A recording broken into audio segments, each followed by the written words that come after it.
welcome back to Age of Empires 4. It launched about a week ago, and I've made a couple of videos covering it. Firstly, at launch, a review. Secondly, Age of Empires the Bad.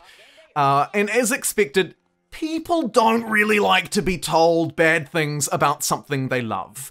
I did the same thing when Humankind released. I did a reflective the good and a reflective the bad, and also called out a few things before release that could be issues. The purpose of this video, and the reason why I give you that context, is because this is the final piece of the puzzle. This is Age of Empires 4 the good.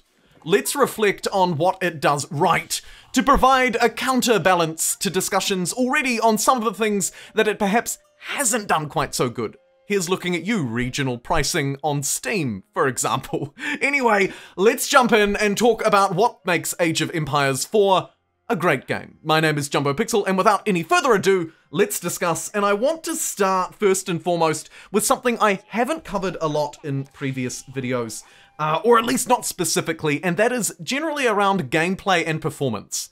The two things that really matter when we're talking about strategy games like Age of Empires 4. I think that in terms of gameplay, it is fantastically smooth. I have not had a single issue with the functional performance of Age of Empires 4. It's got lots of different modes for different specs. You can up or lower or raise or whatever your graphics from 4K right the way down. I think it does a very good job at delivering a smooth experience, and I think that we should expect that from a game that looks and acts like Age of Empires 4, very similar to previous editions and previous entries in the Age of Empires franchise. Moving on from gameplay and performance, I want to talk about an element that some of you may experience and some of you shockingly may not, and that is the nostalgia and the sort of homage to its roots that I think Age of Empires 4 does incredibly well. And it kind of ties in with what I was talking about before around gameplay and performance, but it's important enough to be mentioned on its own. Age of Empires 4 delivers an experience that those of you like me, if you are anything like me, in fact, picture this. It's the late 90s, maybe the early 2000s, and you buy a box of cereal. Undisclosed cereal. Other cereals are available.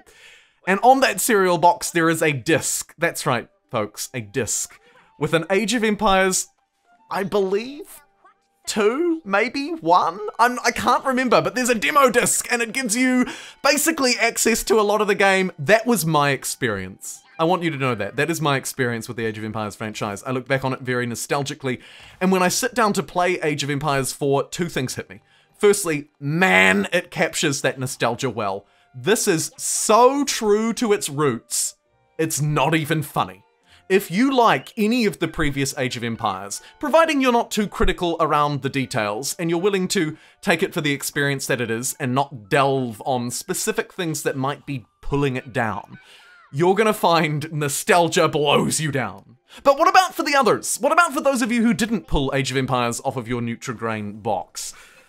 Well, you know what? I think that the moreish element, and the moreish element that has existed throughout Age of Empires history, from AoE 1, certainly Age of Empires 2, and all of the definitive remasters and everything that's been added into that, I think that moreish element is still there, even if the nostalgia isn't. And the reason why I'm somewhat confident in including this in my Age of Empires the good reflection is because the comments on my previous videos, if I look past the hate and the hatred at me for how I sound or act, or the hatred at the game, which some of it I think is rightly placed, and I discussed that in detail there, so I won't bog this video down with it. But I think overall, Age of Empires 4 captures a moreish element. I sit down to play it for 20 minutes to record, and I end up playing through the whole game and then another one after that.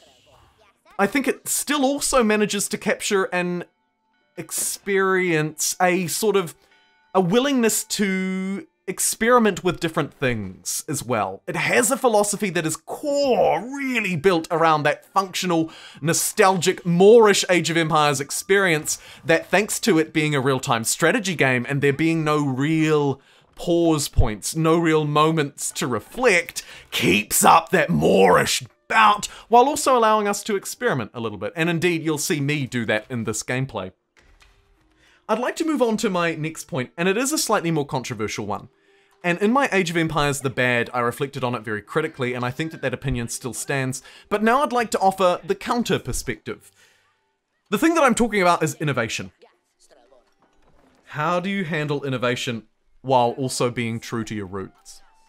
It's something I think that probably not only Age of Empires has to grapple with, but also other elements and other games more broadly, right? How do you keep interest from fans who have been here for 10 or 20 years, while also making it an enjoyable and crucially, and I'll touch on this in a moment, accessible experience for newer players? Players who maybe know nothing about the genre, or are keen strategy players, but haven't touched RTS games before, or Age of Empires games before. And in my review, I was critical of it, and I still am. I think that it launched with 8 civs, and we could have easily seen it launch with 12. I mean, the historical context is there, the development experience is there, decades of development has gone behind it. It does strike me as a little odd that it only launched with 8. But of course we're reflecting on the good here. So what can we take from that that is good? And is there anything good about it? I think actually the answer is yes. And some of you pointed this out to me in the comments as well, and in some private messages too. I think that Age of Empires 4 has chosen to focus on delivering 8 playable factions, or civs, or empires, whatever you want to call them. By the way, I love how smooth the animations are for drawing out these walls here. Aren't they fantastic? I don't end up drawing any, but I love that. That's a tangential note. I think that what Age of Empires 4 has done really well is given us 8 factions where they are, some more than others granted, distinct. Really distinct. And I would argue actually a lot more distinct than we've seen in previous games. Maybe all of them, but definitely more distinct than some of the civs factions that launched with AoE 2, and dare I say also AoE 3 as well. When I think about, say, the Mongols, or the Rus even, in Age of Empires 4, I'm left thinking, dang, they are fun, they are different, they are somewhat difficult, but man, they're crafted really well. I think that all of the civs as well, credit to Age of Empires 4 and the development team behind it, have done a really good job at being innovatively distinct. They really are. Even the more basic ones, I do feel like, cool, I'm English, I'm good at farming, and I've got my great longbows. So thanks, Age of Empires, for capturing that. I would, though, just to touch on it again, I would like to see more. Yes, I can hear you. We're gonna see it in DLC updates. They're gonna sell it to us. You're probably right. Doesn't mean I couldn't have seen it at launch, though. I do think that overall, the innovative experience of Age of Empires 4 does deliver enough distinct factions and enough of a sort of a moreish element to keep me coming back for just that. To keep me coming back for more. I think that aside from a couple of small things that I did mention in my full review, so I won't dwell on them here, but they do matter, right? Little points like the animations and menus are incredibly smooth and easy to use. The tutorials are well crafted to be both interesting and a learning experience. And the overall sort of multiplayer matching in Age of Empires 4 is very smooth. So credit to those things. I won't spend a lot of time dwelling on them now, because like I say, we covered them in the review, and those of you who have played AoE 4 already will know that those things work very well. But they should be noted in this Age of Empires the Good. But my last point, and man, this has been a topic for conversation over the last week in my reviews and in the comments, and more broadly actually across the internet, has been Age of Empires 4 accessibility. How are they marketing it? How are we playing it? Who's playing it? Where? What? And goodness, how much did we spend? Now, in both my review and my Age of Empires the Bad, Why Do People Hate It?, I talked about how expensive Age of Empires 4 launched on Steam. I mean, it's ludicrous. In my experience, in New Zealand dollars, and I'll touch on this more in a minute when I get to the good. Trust me, I am. Bear with me, folks. Don't burn me at the stake just yet. I think that the regional pricing has been a letdown. I paid $130 for it. Yet, I had some commenters and viewers from South Africa telling me that they paid the equivalent of around 30.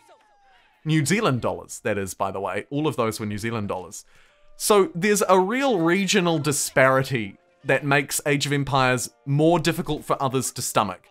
And I think that actually part of the backlash that I have felt, rightfully so, and to be honest, it's inevitable when you talk about bad things, people are gonna people are going to fight you.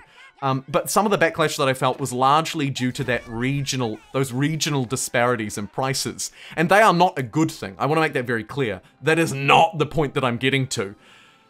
But it made it really obvious to me that there's clear regional disparities in prices, and so some of us are coming at this from very different viewpoints, right? A South African viewer says, what do you mean it was so cheap on Steam? And I'm sitting here bleeding out of my pockets to buy it. But actually, there's a third point, and of course we've talked about it before, Game Pass. Game Pass makes Age of Empires 4, I think, actually, really it is its saving grace. And I've left it to the end of the video because usually I front my videos when I'm talking about it with it. So I wanted to leave it here to the end. But I think that if you can pay, let's say $10 a month to get access to Age of Empires and a huge roster of other games, then it is a pure win. Age of Empires, particularly if you're already buying Xbox Game Pass, or sorry, Microsoft Game Pass for PC, it is a pure win. And no doubt, absolutely, totally agree with you. Fantastic. However, of course, Game Pass is not available everywhere around the world. And while your point, I think, is really well taken, that because it's included in Game Pass, because it's one of Microsoft games, it's probably going to be there forever. So why are we even bothering playing it on Steam when we can include it in our Game Pass? Totally fair, and I think you are probably right. Although I would just add a couple of little caveats. Can I see 90-year-old Jumbo wheeling himself up to his computer, and will he see Age of Empires still in an Xbox Game Pass? Maybe. What about 50-year-old Jumbo? Maybe. There are a couple of things that could play against it, just so you know, just to put them out there. The nature of Game Pass could change, the nature of Microsoft could change, companies and their subscription services don't last forever, and I think that Game Pass will be no different.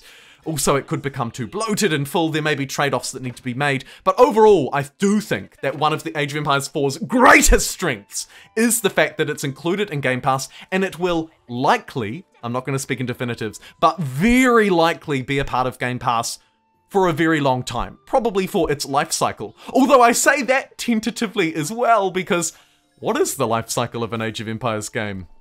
My goodness, AoE 2 fans would tell you it's still going strong decades on. Thank you very much for joining me today in this final reflective piece on Age of Empires 4's launch and what makes Age of Empires a great game to play. My name has been JumboPixel, and if you joined me across all 3 of these episodes in this 3-part series, I'd love to hear your feedback on what you thought of it. Thanks very much. I'll see you next time.